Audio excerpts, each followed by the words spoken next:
درس قرآن کے پروگرام کیا کہتے ہیں قرآن میں خوش آمدید۔ آج کے درس میں ہم سورہ بقرہ کی آیات 78 سے 82 تک پڑھیں گے، جس میں بنی اسرائیل کے مذہبی جو علماء ہے، پیشوا ہے، اور ان کے جو عام ان پڑھ لوگ ہیں،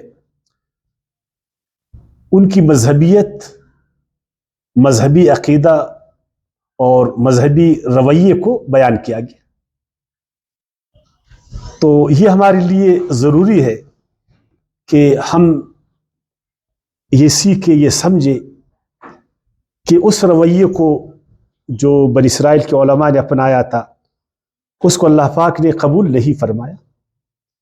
عام ان پڑھ لوگ، انہوں نے اپنے علماء کے کہے پر جو عقیدہ بنایا، جو عمل اپنایا، اس کو بھی اللہ نے قبول نہیں کی۔ تو ہم اس کو اس لیے سمجھیں گے، کیا ہمارا جو مذہبی رویہ ہے آج ہمارا مذہبی عقیدہ ہے، یا جس مذہبیت کو ہم نے اپنایا ہے، کیا وہ قرآن کے مطابق ہے؟ یہی ہم پڑھیں گے۔ پہلے میں ایک ایک آیات اس کا عام ترجمہ کروں گا، اس کے بعد اس کی ہم تشریح کریں گے۔ اس میں کافی مسائل آپ کے سامنے آئیں گے، کم سے کم 6-7 مسئلے آپ کے سامنے آئیں گے جن کو سمجھنا ہمارے لیے ضروری ہے۔ تو امید ہے کہ آپ غور سے جو ہے نا ترجمے کو سنیں گے۔ بسم اللہ الرحمن الرحیم۔ وَمِنْهُمْ أُمِّيُّونَ لَا يَعْلَمُونَ الْكِتَابَ إِلَّا أَمَانِيَّ وَإِنْهُمْ إِلَّا يَظُنُّونَ۔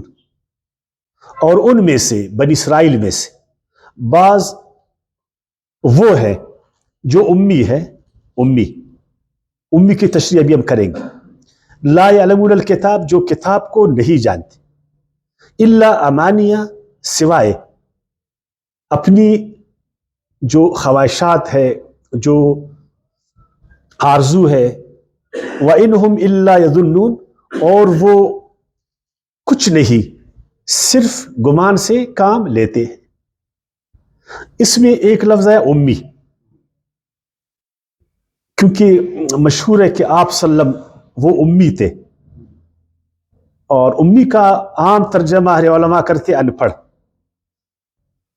اور فخریہ وہ بیان کرتے کہ باقی جو انبیاء کرام تھے ان کی نسبت جو ہمارا نبی، آخری نبی حضرت محمد صلی اللہ علیہ وسلم، وہ امی تھے۔ تو اس پر پھر کافی لیدے ہوتے، اس کو انشاءاللہ ہم سمجھیں گے۔ پہلے امی کو ہم نے سمجھنا ہے کہ امی کا عربی میں معنی اور مفہوم کیا ہے۔ امی عربی زبان میں سے نکلا ہے، ماں کو کہتے، ماں کو کہتے۔ اس لیے ہر چیز کی اصل اور بنیاد کو بھی عربی میں کہا جاتا ہے۔ ہر چیز کی بنیاد اور اصل اس کو کہا جاتا ہے۔ امت بھی اسی سے نکلا ہوا لفظ ہے، امت جو ایک اصل پر، ایک بنیاد پر اکٹھے ہوں، ایک نظریے پر۔ اور اس کو بھی امی کہا جاتا ہے جو اپنی اصل پیدائش پر ہو، پیدائشی جو اس کی حالت ہے اس پر ہو۔ اور واقعی میں ان پڑھ کو بھی کہتے، کیونکہ ان پڑھ بھی اپنی پیدائشی حالت میں، اس میں کوئی چینج نہیں ہے، علمی چینج نہیں ہے۔ اور القریٰ والوں کو، القریٰ یعنی مکے والوں کو بھی امی کہا جاتا ہے۔ جو مکے میں پیدا ہوا، جو مکے کا باشندہ ہے، مکے کے رہنے والا ہے، اس کو بھی امی کہا جاتا ہے۔ یہ باقاعدہ قرآن مجید کی آیات اس کے بارے میں، سورۃ الانعام کی آیات 93 میں اور سورہ جمعہ کی آیات 2 میں آپ دیکھیں نا، تو اس میں القریٰ کے رہنے والوں کو کہا جاتا ہے۔ جس طرح آج کل ہم کہتے ہیں لاہوری، دہلوی بولتے ہیں نا، جو دہلی کو اس کو دہلوی بولتے ہیں، القریٰ کا رہنے والا امی۔ اور اسی طرح جس کے پاس آسمانی کتاب نہ ہو، یعنی جو اہل کتاب تھے، خصوصاً یہودی، وہ امی ان کو کہتے تھے جن کے پاس آسمانی کتاب نہیں ہوتا تھا۔ باقاعدہ آسمانی کتاب کو انہوں نے پڑھا نہیں تھا، ان کے پاس کتابی علم نہیں تھا، ان کے پاس کتابی علم نہیں تھا۔ کسی مکتبے میں، مدرسے میں باقاعدہ وہ پڑھے نہیں تھے، ان کو وہ کیا کہتے تھے؟ امی کہتے تھے۔ گویا کہ وہ ایک کتاب کا عالم نہیں تھا. تو اس حوالے سے بھی اگر آپ دیکھیں گے نا تو سورہ آل عمران کی آیات 75 اور سورہ آل عمران کی آیت 20 میں یہ بات آپ کو ملے گی. اب آپ کے لیے آسان ہو گیا کہ آپ صلی اللہ علیہ وسلم کس معنی میں امید، اس لیے کہ وہ مکے کا رہنے والا تھا، اس لیے کہ اس کے پاس کوئی مذہبی کتاب نہیں تھی، اس لیے کہ وہ مذہبی کتاب کا عالم نہیں تھا. دیکھو آسان ہو گیا آپ کے لیے نا. آپ صرف ان پڑھ تو آپ نہیں کہہ سکتے، آپ یہ بھی کہہ سکتے آپ صلی اللہ علیہ وسلم اس لیے امید تھے کہ آپ ام القریٰ کے رہنے والے تھے. آپ صلی اللہ علیہ وسلم پہلے سے کوئی آسمانی کتاب کے ساتھ وابستہ نہیں تھے، باقاعدہ کسی الہامی کتاب کو آپ نے مدرسی طور پر پڑھے نہیں تھے، یہ بھی تو آپ بول سکتے ہیں. تو یہ امی عام عوام کو بھی کہا جاتا ہے، عام لوگ. ایک ہوتا ہے عالم، ایک ہوتا ہے عالم نہیں، عام لوگ. تو یہ جو عام لوگ تھے نا، ان کے بارے میں خود اللہ تعالیٰ نے فرمایا وَمِنْهُمْ أُمِّيُّونَ لَا يَعْلَمُونَ الْكِتَابَ. امی کس کو قرآن نے کہا؟ جو کتاب کو نہیں جانتے. جس طرح آج کل ہم لوگ بڑے بڑے انجینئر ہیں، ہم بڑے بڑے ڈاکٹر ہیں، لیکن ہم قرآن کو نہیں جانتے. یا جانتے؟ وہ بھی کتاب کو نہیں جانتے تھے، الکتاب کو. الکتاب سے مراد تورات، وہ تورات کو نہیں جانتے تھے. تو اللہ نے ان کو کیا بولا؟ امی بولا. وہ آسمانی کتاب سے ناواقف تھے. ایسا نہیں کہ وہ تورات کو چومتے نہیں تھے یا ان کا احترام نہیں کرتے تھے یا تورات کی عزت وہ نہیں کرتے تھے، لیکن وہ الکتاب کو نہیں جانتے تھے. وَمِنْهُمْ أُمِّيُّونَ، ان میں سے بعض ایسے ہیں جو امی ہے، لا يعلمون الکتاب، کتاب کو نہیں جانتے. اور ہم میں سے بھی تو بعض ایسے جو الکتاب یعنی القرآن کو وہ نہیں جانتے. الا امانیہ، اگر وہ کتاب کو نہیں جانتا تو اتنا مذہبی آدمی کیسا ہے؟ تقریریں کرتا ہے، 10 گھنٹے کا بیان کرتا ہے، قرآن کو نہیں جانتا ہے، 3 گھنٹے کا بیان کرتا ہے، دعوت دیتا ہے، تبلیغ کرتا ہے، صبح شام دین کی باتیں کرتا ہے نا، لیکن وہ الکتاب کو نہیں جانتا. اللہ نے فرمایا یہ اصل دین اس کے پاس نہیں ہے، اس کے پاس الامانیات ہے. یہ اس کے اپنے خیالات ہے، اپنی خواہشات، اپنے آرزویں. اب یہ ضروری ہوا کہ اب امانی کو بھی جانے. ان کو اس لیے امی کہا گیا کہ وہ الکتاب سے ناواقف، لیکن اس کے باوجود وہ بولتے بھی ہے، کرتے بھی ہے، وہ مذہبی لوگ بھی ہیں. اس لیے کہ ان کے پاس قرآن نے کہا الامانیات. یہ امانیات امنیہ کی جمع، امانی امنیہ کی جمع ہے. میم نون یا، یہ اس کے بنیادی حروف. بنیادی اس کا ترجمہ ہے خواہشات، آرزویں، تمنائیں، جذبات، توقعات. اچھا، اس کو بھی کہتے کسی کتاب کو بغیر سمجھے پڑھتے رہنا اپنے توقعات کے مطابق. تو آپ مجھے بتائیں کہ جو آج ہم لوگ جو ہے نا، ہمارے پاس امنیات نہیں، ان کے پاس کتاب کا علم نہیں ہے لیکن امانی ہے. ہم میں سے کتنے لوگ ہیں جن کے پاس قرآن کا علم ہے، جو خود قرآن کو جانتے، جو سمجھ کر جانتے. ہم میں سے کتنے ہیں جو قرآن کو نہیں جانتے اور دیندار ہے؟ ہر ایک دیندار ہے، ہر آدمی مذہبی ہے، ہر آدمی مذہب پر 1 گھنٹے کا لیکچر دیتا، ہر آدمی ایک سے بڑھ کر دوسرے سے اپنے آپ کو دیندار کہتا ہے نا، لیکن ان کے پاس اصل کتاب کا علم نہیں ہے. اس کو بولو یار یہ جو آپ نے 1 گھنٹے کا لیکچر مجھے دیا دین پر، یہ جو تم دین کی تبلیغ کر رہے ہو، یہ جو دین کی باتیں کر رہے ہو، دین کی بنیاد تو قرآن ہے. آپ کو قرآن آتا ہے؟ آپ نے قرآن کو سمجھ کر پڑھا ہے؟ تو اللہ تعالیٰ نے فرمایا ان میں سے بعض ایسے تھے جن کے پاس اصل کتاب اس کا علم نہیں تھا، بس جو مذہبی پیشواؤں نے ان کو بتایا تھا اوپر سے وہی ان کے پاس تھے. اب وہ ان کے خیالات بن گئے، ان کے آرزو بن گئے، جنت ہمارا ہے، ہم جنت میں جائیں گے، ہم دیندار لوگ ہیں، ہماری نماز ہے، ہمارا روزہ ہے. دیکھیں خیالات کہتے ہیں نا، خیالات سے کوئی نتیجہ نہیں نکلتا. اسی لیے آپ وہ مذہبی لوگ جو علم کے بنا مذہب پر عمل کرتے، کبھی اس کا نتیجہ آپ نے دیکھا؟ آپ نے دیکھا ہے کوئی نتیجہ؟ یعنی کیونکہ ہر عمل پر ایک نتیجہ مرتب ہوتا ہے، صحیح یا غلط. غلط عمل کا نتیجہ غلط تو ہوتا ہے، صحیح عمل کا نتیجہ صحیح ہوتا ہے. تو آپ نے، میں ایک خیال، ایک تصور میں نے بنایا، ایک خیال میں نے بنایا، وہ تو غلط بھی ہو سکتا ہے. غلط اس وقت غلط ہوگا کہ اس کا نتیجہ نہیں نکلے گا. یہ جو آپ دیکھ رہے کہ مذہبی لوگوں کا جو عمل ہے وہ جو خیالات پر ہے نا، اس کا نتیجہ اس لیے نکلتا. اگر وہ علم پر ہو، اس کی بنیاد الکتاب ہو، باقاعدہ اس نے قرآن سے اس چیز کو سیکھا ہو، اس کی نماز قرآن کے مطابق، اس کا روزہ قرآن کے مطابق، زکوٰۃ قرآن کے مطابق، ہر عمل دینی وہ قرآن کے مطابق، پھر آپ دیکھ. لیکن ادھر تو آرزویں ہیں. اس کے بعد تھا وَإِنْهُمْ إِلَّا يَظُنُّونَ، اور وہ اور کچھ نہیں، صرف گمان سے کام لیتے. ان کے پاس علم نہیں ہے، بس وہ گمان سے کام لیتے. کیا سے کام لیتے؟ گمان کا ضد یقین ہے نا. تو آپ ایسا علم حاصل کریں جو یقینی ہو.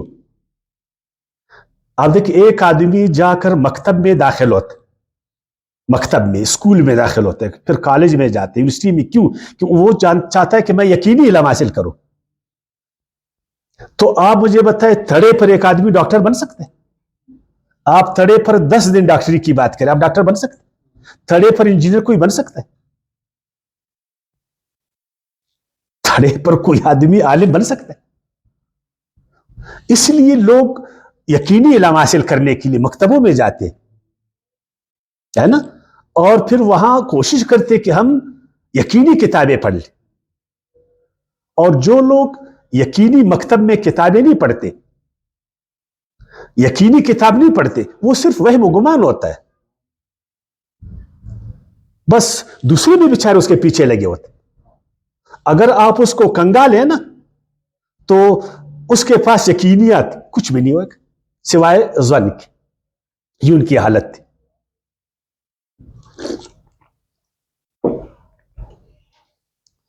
اور عجیب ہے، دیکھیں ایک طرف سے تورات کے ساتھ ان کے تعلق کو دیکھ، وہ سب کہتے تھے یہ اللہ کا کلام، یہ اللہ کی کتاب.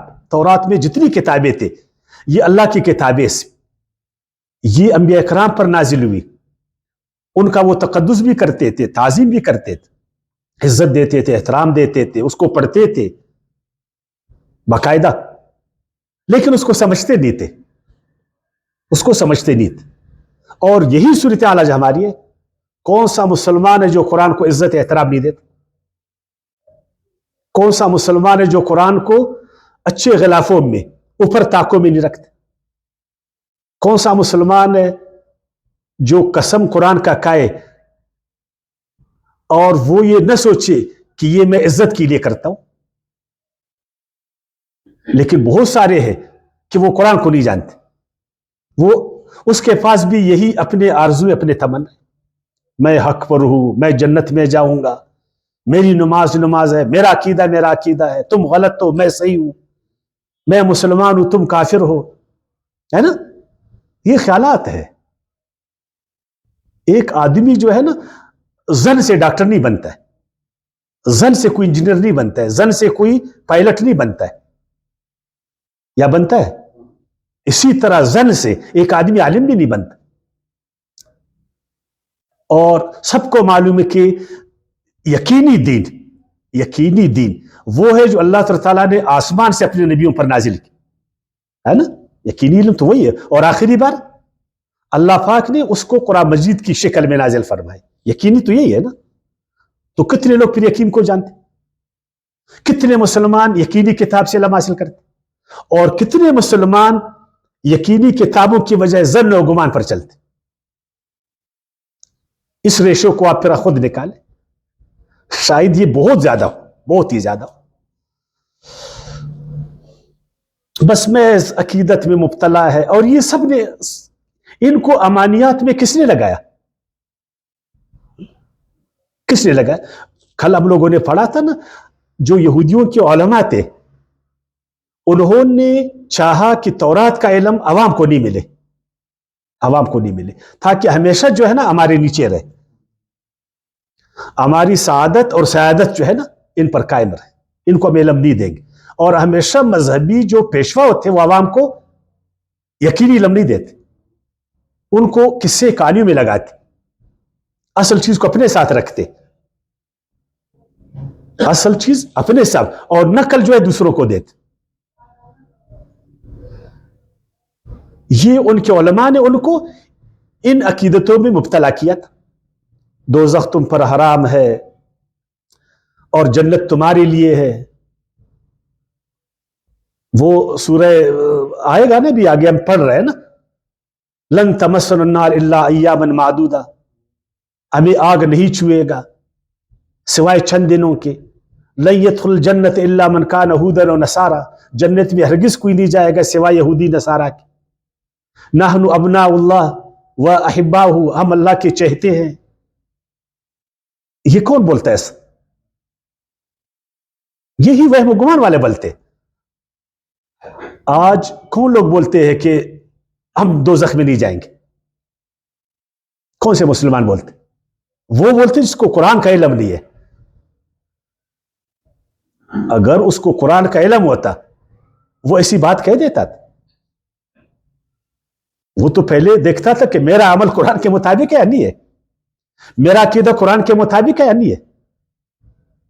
میں نے قرآن کو جانتا بھی نہیں اور اتنا بڑا دعویٰ میں کرتا. تو لہذا پھر اس کے بعد فویل للذین یکتبون الکتاب بایدیہم، ویل ہو، ویل افسوس ہو، تباہی ہو، بربادی ہو، ہلاکت ہو، دکھ ہو ان لوگوں کے لیے جو لکھتے ہیں الکتاب بایدیہم، اپنے ہاتھوں سے، اپنے ہاتھوں سے. یعنی وہ تورات کے مانند کوشش کرتے ہیں نا کہ جو کتاب میں لکھ رہا ہوں وہ تورات کی طرح ہو، اسی لیے اس کو الکتاب بولا گیا. اپنے ہاتھوں سے. ثم یقولون ھذا من عند اللہ، پھر وہ کہتے ہیں یہ ایک دینی کتاب ہے، اللہ کی کتاب ہے نا. یہ کون کرتا تھا؟ یہودی عالم. کیوں ایسا کرتا تھا وہ؟ لیشتروا بہ ثمنا قلیلا، تاکہ وہ اس کے بدلے میں تھوڑی سی قیمت حاصل کرے، یعنی اپنی بزرگی اور پیشوائیت کے لیے. کیونکہ اگر وہ ان کو تورات کا علم دیتا تو تورات پر ان کا عمل نہیں تھا. جو مذہبی پیشوا تھے نا اس پر تورات پر ان کا عمل نہیں تھا، اس کا پول کھل جاتا تھا، وہ ایکسپوز ہو جاتے تھے، پھر ان کو خیر خیرات دیتا تھا. ہم تو اس لیے اپنے علماء کو خیر خیرات دیتے، ہمارا خیال ہے کہ بزرگ ہے، ان کا عمل قرآن کے مطابق، ان کا عقیدہ قرآن کے مطابق. اور جس دن ہم کو قرآن یہ پڑھائیں گے اور جس دن ہم قرآن کو سیکھیں گے، پھر جب دیکھیں گے کہ ان کا عمل قرآن کے خلاف ہے، پھر ان کو ہم خیرات دیں گے، پھر ان کو ہم چندے دیں گے، پھر ان کو ہم زکوٰۃ دیں گے. تو جو تورات کے عالم تھے انہوں نے اس لیے ان کو تورات سے دور رکھا تھا کہ ہم ایکسپوز ہو جائیں گے، اس لیے کہ ہمارا علم نہیں، ہمارا عقیدہ، ہمارا عمل بالکل تورات سے دور. دیکھیں آج میں ہمارے علماء نے ہم کو کیوں قرآن سے دور کیا؟ اس لیے اگر ہم قرآن کو پڑھیں گے تو قرآن میں کہتا ہے اے ایمان والو میری رسی کو، اللہ کی رسی کو ایک ہو کر تھامو، آپس میں اختلاف نہیں کرو.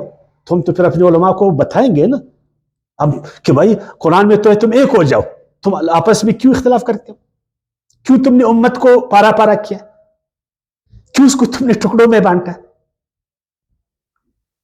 بہت ساری اس طرح کی آیاتیں آئیں گے جس پر مذہبی پیشواؤں کا عمل نہیں ہے، مذہبی پیشواؤں کا اس پر عمل نہیں ہے. تو وہ چونکہ ایکسپوز ہو جائیں گے. وہ کہتے اسی دین کے نام پر ہے، یعنی ایک یہودی ربی تورات کے نام پر کہتا ہے نا، اور پادری انجیل کے نام پر کہتا ہے. ایک پنڈت وہ اپنے مذہبی کتاب کی بنیاد پر کہتے ہیں، ہم قرآن کے نام پر کہتے ہیں۔ اور اگر عوام کو ان کتابوں کا علم ہوا تو ہم پھر کہاں سے کہیں گے؟ پھر کوئی ہمارے ہاتھوں کو چومے گا، ہماری قدم بوسی کرے گا، اتنے بڑے بڑے القابات ہمیں دے گا اور ہمارے فتووں پر پھر سر کٹائے گا؟ وہ کبھی ایسا نہیں کرے گا۔ اس لیے انہوں نے دنیا کی خاطر، اپنی عزت اور وقار کی خاطر، ذاتی مفادات کی خاطر اللہ کے بندوں کو اللہ کی کتابوں سے دور کیا۔ ان کو پوچھے گا اللہ، آج کتنا اچھا ہوتا کہ مسلمانوں کے ہاتھ میں جہاں پر بھی ہوتے قرآن ان کے ہاتھ میں ہوتا۔ تو آپ مجھے بتائیں کہ کتنے مسلمان ہیں جن کے ہاتھ میں قرآن ہے اور وہ قرآن کو کھول کر تبلیغ کرتے، دعوت دیتے، نصیحت کرتے؟ کتنے لوگ ہیں وہ؟ کتنے لوگ ہیں جو تقریر کرتے 2-2 گھنٹوں کا اور وہ سب قرآن سے کرتے؟ وہ آیاتیں پڑھ کر بولتے؟ پیچھے کتنے کتابیں لکھی گئی نا، یہی ہمارا نا، اسی کے ساتھ وابستگی۔ بلکہ امی ہم تو قرآن کو بھی انہی کتابوں پر چیک کرتے، گویا کہ وہ جو مولویوں نے ہمارے لیے کتابیں لکھی ہے نا، ہم قرآن کو بھی انہی کتابوں پر چیک کرتے۔ ہمارے لیے قرآن فرقان نہیں ہے، نعوذ باللہ، قرآن معیار نہیں ہے۔ اگر ان کی کتابوں کے برابر ہے بات تو ٹھیک، ورنہ نہیں۔ یہ حالت ان کی تھی، بالکل یہی حالت ان کی تھی۔ تو تباہی ہے، خرابی ہے ان لوگوں کے لیے جو کتاب لکھتے ہیں اپنے ہاتھوں سے، پھر کہتے ہیں ھذا من عند اللہ۔ اسی لیے آپ صلی اللہ علیہ وسلم نے فرمایا، جس نے مجھ پر قصدن جھوٹ باندھا، سنو، جس نے مجھ پر قصدن جھوٹ باندھا وہ اپنا ٹھکانہ دوزخ میں دیکھے، آپ صلی اللہ علیہ وسلم نے فرمایا۔ اور قرآن میں ہے، اس آدمی سے بڑا ظالم کون ہے جو اللہ پر جھوٹ بولے؟ اپنی بات کو ہم دین کی بات کہیں، اپنا قصہ، اپنی کہانی، اپنے جنتر منتر، اپنے خیالات، اپنے آرزویں، اس کو ایک کتاب میں مرتب کرے اور اس کو دین کا نام دے دے، پھر عوام کو تھمائے کہ یہ کتاب دے لو، قرآن کو چھوڑو، میری کتاب کی ابھی تبلیغ کرو، میری کتاب سے بھی دین سیکھو۔ تم اللہ سے زیادہ عالم ہو؟ تم اللہ تعالیٰ سے زیادہ حکیم ہو؟ اللہ کی کتاب مشکل ہے، میری کتاب آسان ہے۔ کیا آسمان سے انسانوں کی ہدایت کے لیے اللہ نے قرآن کو نہیں نازل کیا؟ کیا آخری ہدایت کی کتاب قرآن نہیں ہے؟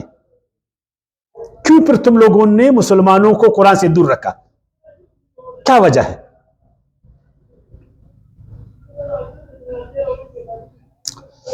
فوائل لهم مما كتبت ایدیہم، آپ دیکھیں، ریماز دیکھیں، پس ہلاکت ہے، تباہی ہے، دکھ ہے، تکلیف ہے، افسوس ہے ان مذہبی پیشواؤں کے لیے بسبب اس عمل کے کہ انہوں نے جو لکھا اپنے ہاتھوں سے اور اس کو کہا کہ یہ اللہ کی کتاب، وویل، اور تباہی ہے، خرابی ان کے لیے، مما یکسبون، جو ایسا کرتے۔ اس آیات کی تناظر میں، روشنی میں، کاش کہ ہمارے علماء، وہ علماء، سب نہیں، وہ علماء جو لوگوں کو قرآن سے دور کرتے، جو اپنی کتابوں کو لکھ کر ان کے ہاتھوں میں تھما دیتے۔ ایک بات میں آپ کو بتاؤں، میں بیمار، میں ڈاکٹر کے پاس گیا، ایک کنسلٹ ڈاکٹر ہے، اس نے میری تشخیص کی، اس نے ٹریٹ کیا، اس نے ایک پرچی مجھے دی تھی کہ اس میں جو دوائیاں ہیں اس کو آپ لے لیں اور اس طرح استعمال کر لیں۔ میں آیا میڈیکل والے کے پاس، وہاں ایک دوسرا کوئی آدمی تھا، اس نے بولا یار یہ پرچی اس میں جو دوائیاں لکھی گئی ہے یہ تو بہت مہنگی دوائیاں ہیں، یہ تو بہت ساری دوائیاں ہیں، لہذا میں تم کو ایک چھوٹا سا نسخہ بتاؤں گا، تمہاری تو بیماری یہ نہیں ہے۔ اس نے وہاں میرے ہاتھ کو دیکھا اور اس نے بولا کہ بھائی تمہاری بیماری وہ نہیں جو کنسلٹ ڈاکٹر نے تم کو بتایا, اور جو کنسلٹ ڈاکٹر نے دوائی لکھی وہ بھی جو ہے نا ٹھیک نہیں ہے. اس نے خامخواہ بولا کہ تم کو شوگر ہے, تم کو تو شوگر بھی نہیں ہے, لہذا یہ تمہاری بیماری اور یہ تمہاری دوائیاں. میں اس کنسلٹ ڈاکٹر کی دوائیوں کو چھوڑ دوں جو باقاعدہ یقین کے ساتھ اس نے تشخیص کی تھی, اور اس آدمی کی دوائیوں کو پھر میں ٹھیک ہو جاؤں گا؟ آپ مجھے بتائیں کہ اللہ تعالیٰ جو حکیم ہے, جو علیم ہے, جو بصیر ہے, کل کائنات کا خالق ہے, اس نے القرآن کو نازل فرمایا ہماری ہدایت کے لیے, اور آپ نے کہا کہ القرآن میں جو ہے نا تمہاری ہدایت نہیں ہے, القرآن مشکل کتاب, یہ جو میرا نسخہ ہے چھوٹا سا, اس میں تو جو ہے نا تمہارا علاج, اور ہم نے اس پر آمین کی, اور ابھی اسی پکی کو ہم کار ہے, چورن کو کار ہے, تو پھر ٹھیک ہو جائیں گے. اسی لیے عالم اسلام بیمار ہے, اسی لیے مسلمان بیمار, اس کا اخلاق تباہ ہے, اس کی معیشت برباد, اس میں یکسوئی نہیں ہے, ایک ایک شعبے میں وہ زوال کا شکار. اس لیے کہ تمہاری شفا قرآن میں ہے, تمہارا علاج ادھر ہے. علاج بھی بتایا اور شفا بھی بتایا اور بیماری بھی بتائی. کس نے؟ اللہ کی ذات نے. اس کو تم نے چھوڑا تو تم پر پھر ویل ہو, افسوس ہو تم پر, تم تباہ ہو جاؤ اور ہم تباہ ہو گئے. تباہی سے بھی نکلیں گے کہ دوبارہ ہم القرآن کی طرف آ جائیں. حالانکہ اللہ کے ساتھ بنی اسرائیل کے علماء نے کیا وعدہ کیا تھا؟ آپ سورۃ الاعراف کی آیت 168 میں ضرور پڑھیں, الم یؤخذ علیہم میثاق الکتاب اللہ تقولوا الی اللہ الا الحق.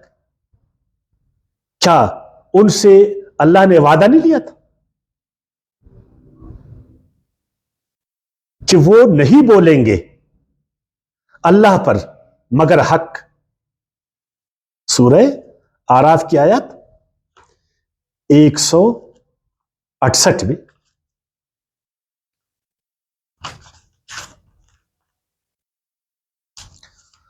الم یؤخذ علیہم میثاق الکتاب اللہ یقولوا علی اللہ الا الحق. کیا ان سے یہ عہد جو کتاب اللہ میں موجود ہے نہیں لیا گیا کہ اللہ تعالیٰ کے متعلق صرف وہی بات کہے جو سچ ہو؟ تو کیا ہم آج ہمارے علماء ہمیں قرآن سے سچائی بتاتے؟ وہ جو نصیحت کرتے قرآن سے کرتے, جو واز کرتے قرآن سے کرتے, جو فتوے دیتے قرآن سے دیتے, جو ہمارا رہنمائی کرتے قرآن سے کرتے. کیا ہمیں قرآن وہ سکھاتے؟ یہ آیاتیں تو یقیناً بنی اسرائیل کے علماء کے بارے میں. اگر خدا نخواستہ ہم بھی ایسا کریں گے تو پھر ہم پکڑ میں نہیں آئیں گے. اور عوام جو اندھادھند اپنے علماء پر اعتماد کر رہے ہیں, جس کو اندھی تقلید کہا جاتا ہے, اندھادھند ان کے پیچھے, کوئی سوچ کوئی سمجھ نہیں, تو کیا اللہ ان کو چھوڑے گا؟ اللہ ہم سے نہیں پوچھے گا.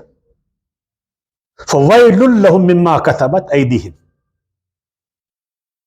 پس تباہی ہے ان کے لیے بوجہ اس کے جو لکھا ان کے ہاتھوں نے, اور پھر ان کے ہاتھوں نے لکھا, اور پھر منسوب کس طرف کی؟ کئی ضعیف حدیث سے, موضوع حدیث سے. ان ظالموں نے کائنات کے سب سے بہترین انسان کی طرف منسوب کیا. ایک نبی کا شان, کیا یہ باتیں جو آپ نے اس انسان کی طرف منسوب کیا, یہ باتیں اس لائق ہے؟ کیا انہوں نے ان باتوں کو نہیں پھیلایا؟ کیا ہمارے دماغوں میں بھی وہی باتیں نہیں ہیں؟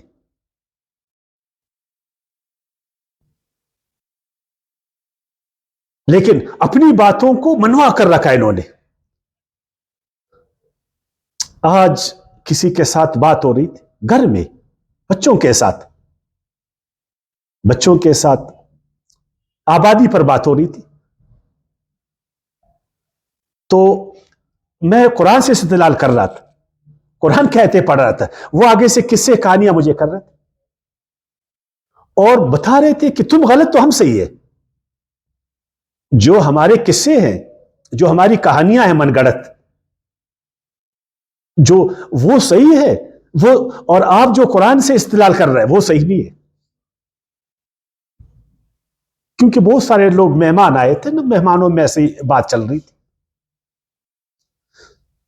آج بھی آپ قرآن سے استدلال کریں تو آپ کے سامنے ایک ضعیف وہ کہانی رکھے گا, ایک ضعیف روایت آپ کے سامنے رکھے گا, اور اپنی ضعیف روایت کو یہ ظالم آدمی قرآن سے زیادہ ترجیح دے گا اور اپنی بزرگی آپ پر جتوائے گا, اور آپ پر ایسا فتویٰ جو ہے نا داغے گا کہ آپ حیران ہو جائیں. تو یہ کوئی طریقہ ہے؟ تباہی تمہارے لیے کہ تم نے جو ہے نا اللہ کی کتاب کو چھوڑا, تباہی تمہارے لیے کہ تم نے اپنی کتاب کو اللہ کی طرف منسوب کیا, اپنی ضعیف باتوں کو, ضعیف روایتوں کو اللہ کے نبی کی طرف منسوب کیا, اور فتویٰ مجھ پر داغتے ہو. کیوں؟ میرے جھوٹ کو تم نہیں مانتے. میرا ایمان اللہ کے نبی پر یا تیرے جھوٹ پر ہے؟ میرا ایمان تو اللہ کے نبی پر ہے. میرے لیے تو اللہ کے نبی کا جو شان ہے وہ میرے سامنے. قرآن کہتا ہے, دیکھو قرآن, کہ آپ صلی اللہ علیہ وسلم اعلی اخلاق کے مالک, یہ قرآن کہتا ہے نا. اور اب دیکھیں ان کی روایت, آپ یہ دیکھ کہ انہوں نے آپ صلی اللہ علیہ وسلم کے اخلاق کو کس طریقے سے جو ہے نا, کس طریقے سے خراب کرنا چاہا, نعوذ باللہ من ذالک. تو اسی لیے وہاں بھی ایسا تھا. قرآن موسیٰ علیہ السلام کے بارے میں جو کہتا ہے نا, اور تورات جو اس کے بارے میں کہتا, اور جو ان کے علماء کی جو اس کے بارے میں تھا, موسیٰ علیہ السلام کے بارے میں قرآن کہتا ہے کہ حضرت عیسیٰ علیہ السلام اللہ کے نبی ہے, اور یہ ظالم کہتے ہیں اللہ کے بیٹا. قرآن کہتے ہیں کہ موسیٰ علیہ السلام خوبصورت انسان, زبردست انسان. تورات کہتے ہیں, تورات کہ وہ ایک خوبصورت انسان تھے, جب وہ پیدا ہوئے نا وہ خوبصورت انسان تھے, اور انہوں نے کہا یہ توتلا تھے, ہے نا, اور نعوذ باللہ اس میں فلان فلان مرض تھا. تو چھوڑے گا ان کو اللہ پاک کہ تورات اس کو خوبصورت انسان کہے, خوبصورت انسان کہے, اور آپ اس کو توتلا بولے؟ بولا نہیں بولا کہ وہ توتلے تھے. تو اسی لیے اللہ پاک نے فرمایا پس ان کے ہاتھوں نے جو کچھ لکھا وہ ان کے لیے بربادی کا باعث, اور جو کچھ وہ اس طرح سے کماتے ہیں کرتے ہیں وہ بھی ان کے لیے افسوس کا سامان ہوگا. ان کے لیے تو ہے ہی ہے, پھر ہمارے لیے کیا؟ اندھادھند کے پیچھے ہے, ہمارے لیے کیا؟ چلو وہ تو بنی اسرائیل کے تھے. میں اگر میرے ساتھ وقت کم ہے نا, آہستہ آہستہ ہم بولیں گے کہ پھر ہم نے جو ہے نا کیا کچھ ہم نے اپنے ہاتھوں سے لکھا. انشاءاللہ آہستہ آہستہ بولتے جائیں گے. ایک بات انہوں نے اور بھی کہا, اب سنیں اس بات کو. اللہ تعالیٰ اس کی تردید فرما رہا ہے. کیا بولا انہوں نے, اور اپنے عوام کے ذہنوں میں کیا ڈالا؟ وَقَالُوا, انہوں نے بولا, لَن تَمَسَّنَا النَّارُ, ہرگز ہم کو آگ نہیں چھوئے گا, دوزخ میں ہم نہیں جائیں گے, إِلَّا أَيَّامًا مَعْدُودَةً, سوائے چند دن کے. ہم جو بھی کریں ہم دوزخ میں نہیں جائیں گے, اگر جائیں گے بھی تو کچھ دنوں کے لیے. وہاں حضرت ابراہیم علیہ السلام دوزخ کے دروازے پر کھڑا ہوگا, کسی مختون یہودی کو اندر نہیں جانے دے گا. اس قدر جھوٹ.